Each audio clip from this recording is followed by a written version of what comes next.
wabarakatuh. Good morning, selamat pagi anak-anak ustazah yang ada di rumah. Sobahul khair. Ustazah harap dimanapun antum berada, antum selalu sehat, selalu berada dalam lindungan Allah Subhanahu wa Ta'ala, selalu ceria, selalu tersenyum, dan selalu bahagia dalam menjalani hari-hari antum semua, walaupun belajar dari rumah. Nah, seperti biasa, ustazah kembali memberikan video pembelajaran untuk antum belajar di rumah hari ini.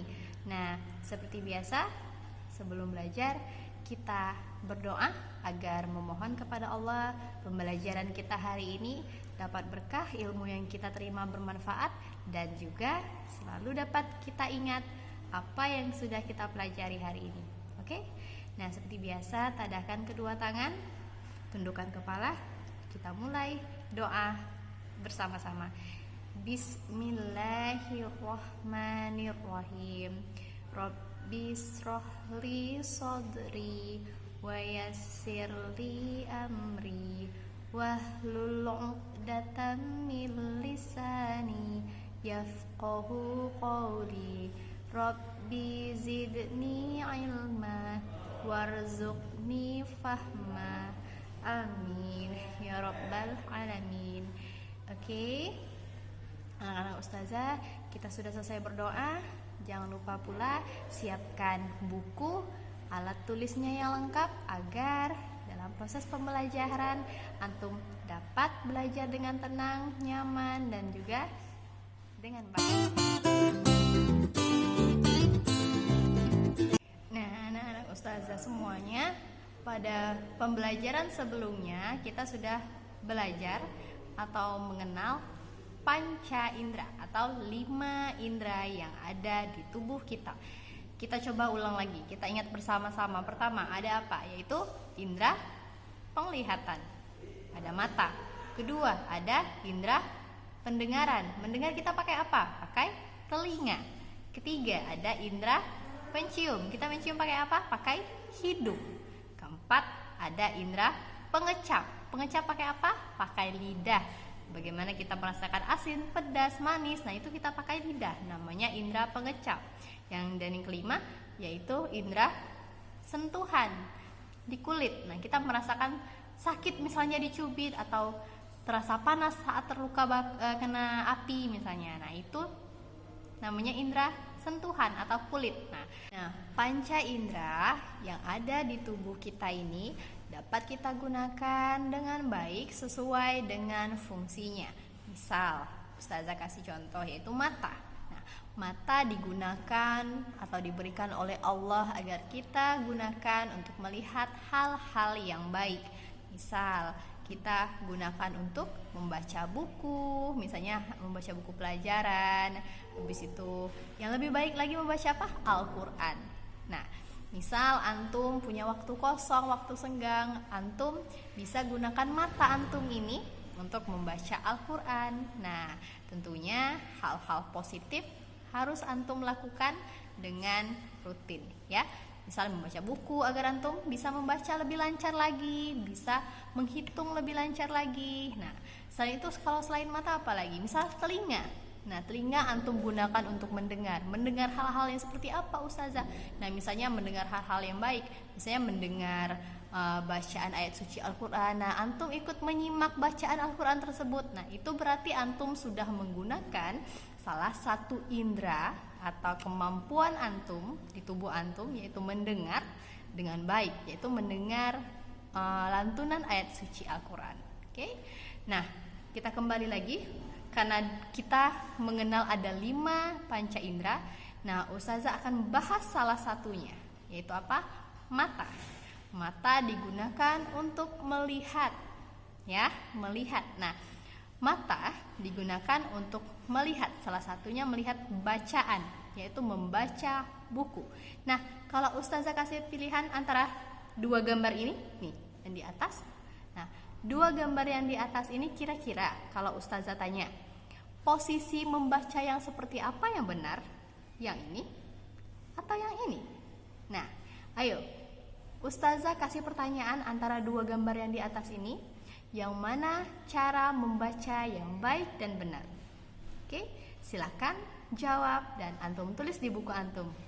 Nah, karena kita sekarang akan membahas bagaimana cara menggunakan mata dengan baik yang benar.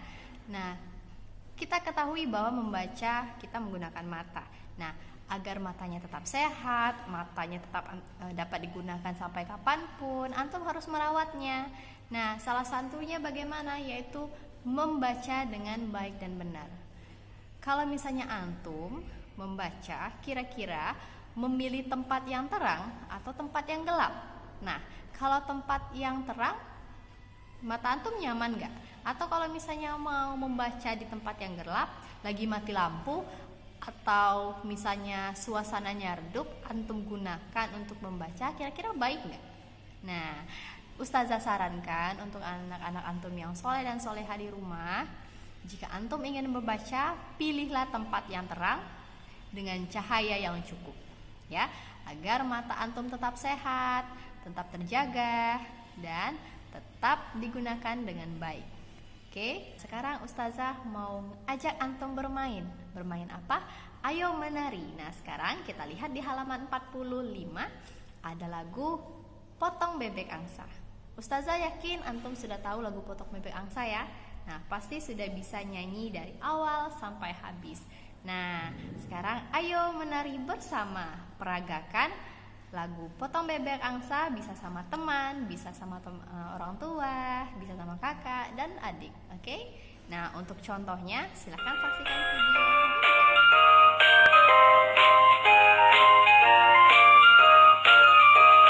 Potong bebek angsa, angsa dikuali, nona minta dansa, dansa 4 kali, serong ke kiri, serong ke kanan, la-la-la-la-la-la-la-la-la, serong ke kiri, serong ke kanan, la-la-la-la-la-la-la-la-la. Seru kan tadi kegiatan menarinya? Nah, secara langsung tadi sudah diperagakan oleh Ustadz dan Ustazah antum bagaimana kegiatan menari dengan lagu Potong Bebek Angsa.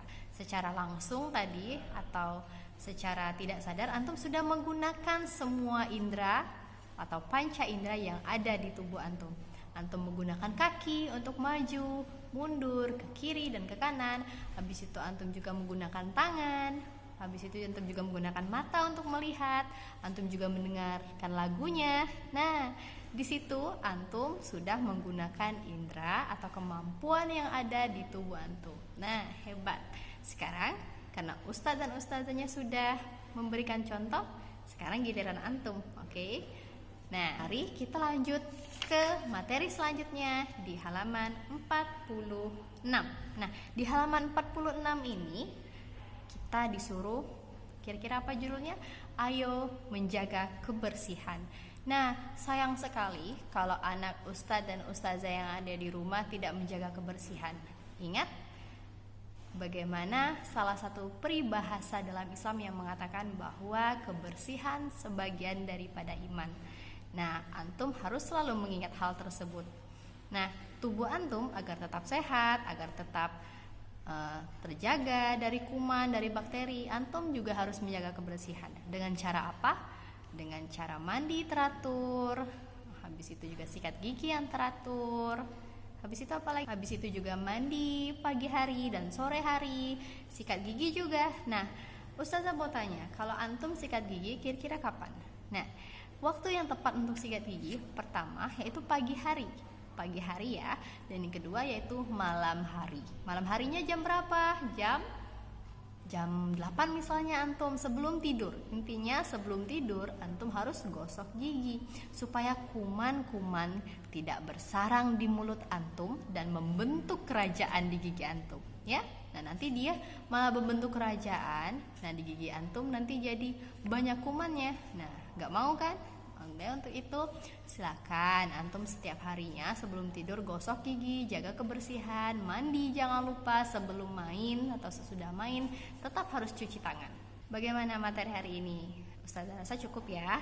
Semoga materi hari ini, pembelajaran tema hari ini dapat bermanfaat dan setidaknya juga bisa antum terapkan di kehidupan sehari-hari antum agar tetap terjaga kebersihannya. Oke. Nah, kita menyaksikan video ini dari awal sampai habis. Semoga bermanfaat. Jazakumullah khairan katsiran. Semoga bermanfaat. Tetap tersenyum walaupun belajar dari rumah, juga harus tetap semangat. Oke.